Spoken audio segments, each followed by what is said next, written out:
never talked about Rain on my YouTube channel. I talked about it on my Tumblr. And I love Rain. Rain's one of my favorite new shows last year.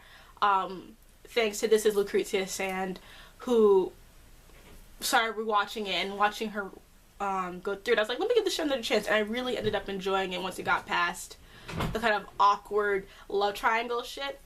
After that was done, it's because it went off and running, and I really enjoyed it. And I love the cast.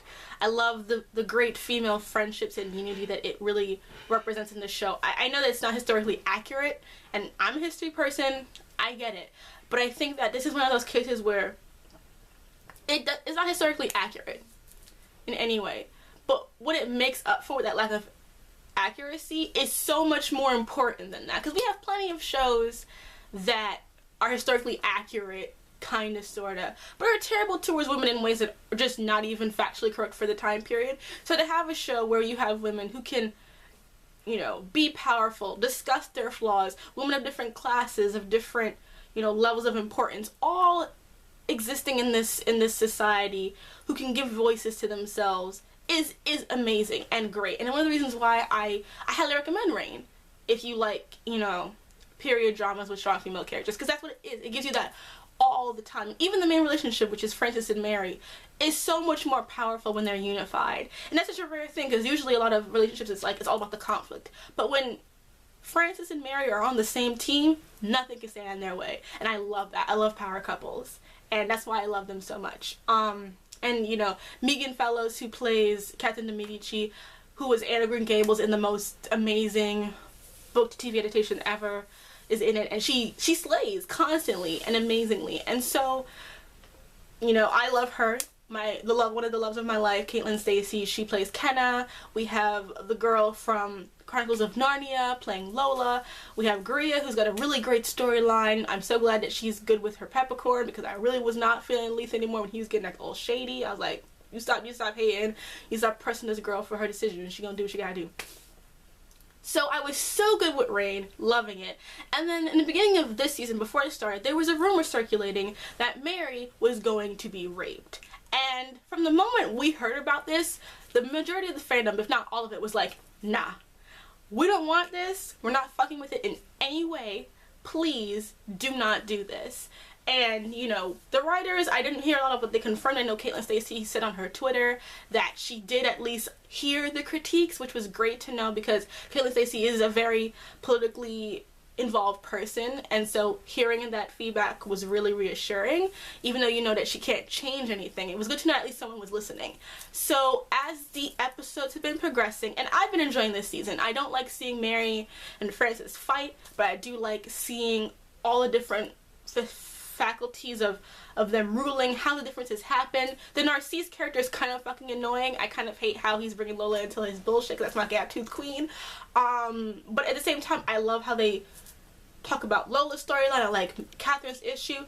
I don't like the supernatural stuff. I've never liked supernatural stuff in Rain. I think that it's kind of blah-blah. But I like Claude. She's a little over the top at times, but I enjoy what she represents.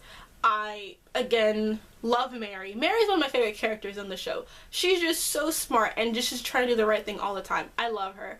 So I love seeing her be queen. I love seeing her being challenged by the fact that she is, you know, a consort in France. So it's hard for her to sort of like hold herself back, because she's not just a queen consort, she's a queen regent. You know, she's the queen regent of Scotland, and it's hard for her to be sort of like laid back and be like, okay, I'll let Frances do whatever it was, because that's not how she is and who she feels she has to be. And I totally love that about her character. And so that's another reason why the rape of Mary was something that no one wanted, because she's just a strong female character. And it's such a cliche way of weakening strong female characters. And the threat of rape was something that existed for Mary in season 1, because it was what Catherine tried to do to her. And Catherine herself has a background of rape that she discussed with the female characters before. But one of the things I will say in Rain's defense is that with Catherine's story, it was very much given from her perspective, and you got the sense that it was about her and her story. It wasn't for anyone else's drama or issues. It was about Catherine and her talking to other women about the difficulties of being a woman in these spaces. And so it was more meaningful than the traditionally way that rape is done. I think in comparison of, like, I watched some Anarchy, so, spoilers, Gemma Teller's rape, that was used plot-wise to get Jax and Clay on the same page. It wasn't like that, and I appreciated that very much. But again, didn't want this to happen, and then it did. And it was a fucking mistake. That's just the one, like, it was a fucking mistake. For 2 reasons. One, for the plot of Reign, and one for historical context. Terrible for Reign because nothing that it accomplished could not have been accomplished by them just hurting her. Like, near critically wounding her, maybe even stringing her up the way that they strung up the minister.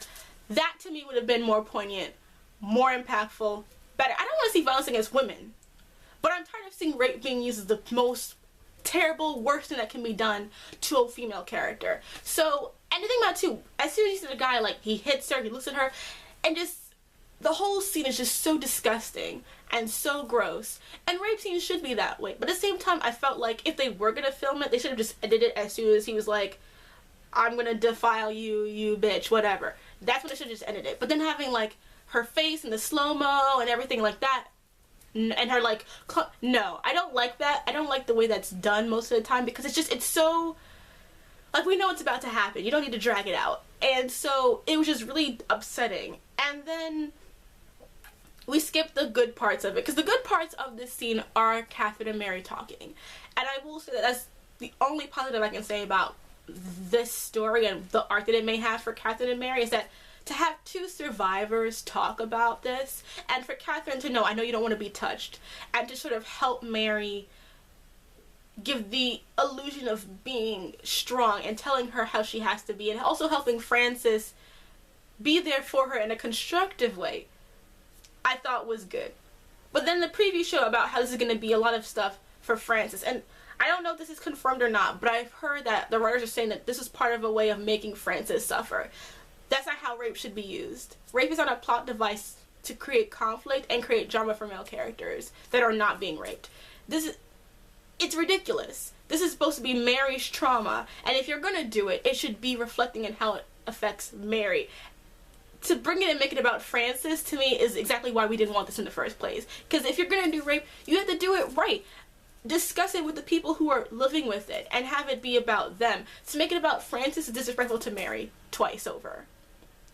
And it just didn't have to be that way, and I was really upset that they chose to do that, and I was disappointed, and I was completely let down. It was a horrible, horrible decision from a writing perspective, because like I said, they could have just beaten her, strung her up, they find her close to death, they help her. You could have had the same thing, find the people who did this to me and kill them.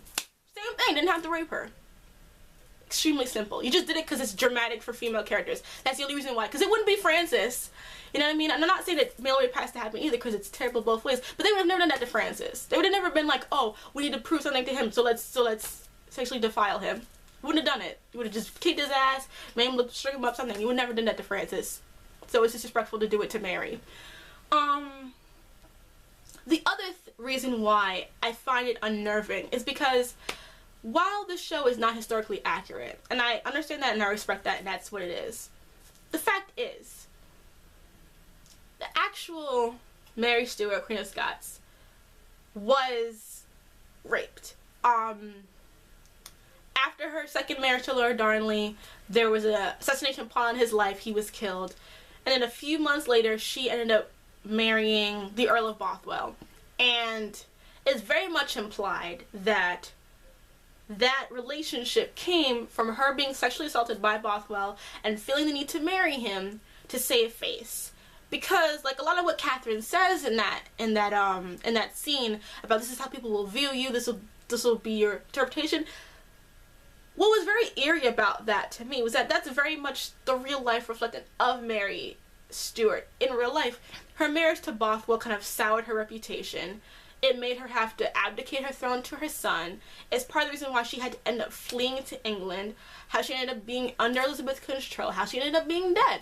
And her reputation being completely tarnished by the entire events. People have constantly called her being easily manipulated, too flighty, too feminine. And even her rape assault is first of all, it's it's under debate whether or not it happened or not. There's no reason why she would marry Bothwell otherwise. But a lot of people make it into a love story. I know the Mary, Queen of Scots, what Vanessa Redgrave did, which is gross. I think Philippa Gregory's, what's it called? The Other Queen? I think that's the book that she has with Mary, Queen of Scots. She also makes it seem like she's in love with Bothwell. So a lot of historians go back and forth whether was she raped or was she not, and treat her in this kind of flighty, indifferent way because of how she reacted with Bothwell. And so to me, it's just crude and unnecessary to have her have this fictionalized rape that will lead to nothing. I feel like I understand, like, Mary's real life trauma existed in a context of her being a female monarch and her having to show that just because she was a woman that she was clean. In a different context than I think that it is in Reign. In Reign, she's a queen consort, the pride to raise her child, etc. and so forth. But I think when it happens to the real Mary, it's done in the context of her being a regent. She is a queen, in her own right. And to be defiled in that way would be an undermine to her authority on a whole completely other level than it is as her as a queen consort. Not to say that they're unequal, not the same, but the context of them historically and why it's such a big deal for Mary, Queen of Scots, the importance of that cannot be downplayed. And I think that taking that real event and superimposing it into this just undermines part of what her struggle is as a historical figure. A lot of the reason why Mary, Queen of Scots is such a turbulent and sort of maligned figure is part one, propaganda, of course, but also the fact that she chose to be a queen that was more feminine, more endowed with that kind of wanting to be married, wanting to be loved, wanting to have kind of typical feminine qualities that Elizabeth kind of disassociated herself from. And that contrast has always painted her as the weaker and lesser of the two queens. And I think that Reign, while it does do a lot for Mary, Queen of Scots in certain ways, I feel like at the same time, she was chosen because she's a romantic figure.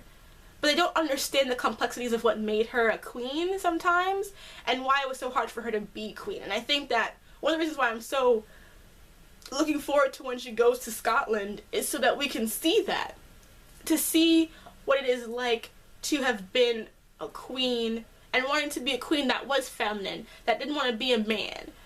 To be that kind of person. And I'm so excited to see that in Reign. But I'm also now, after just seeing what happened with, this episode's events, I'm nervous to see how they would do the later incidents going on with Mary. I don't even know if they even planned that far, because to go from Paris to Scotland would mean losing a lot of its great cast, and I would never want to lose Catherine. I'm totally here for them making Megan Fellows Elizabeth I, if that'll keep her on board and have like scene splitting between the two places. I don't care if she's too old for the role, CGI, because she'd be amazing in it. Maybe you do flash forward and make her, play the older Elizabeth and make Mary a little bit older to make it kind of even that way. The point is, I'm disappointed by Reign. This didn't have to be the way it was, and I definitely think that they made a mistake by choosing to have Mary be the victim of sexual assault in a way that is clearly, at least to me at this point, clearly not going to be about her.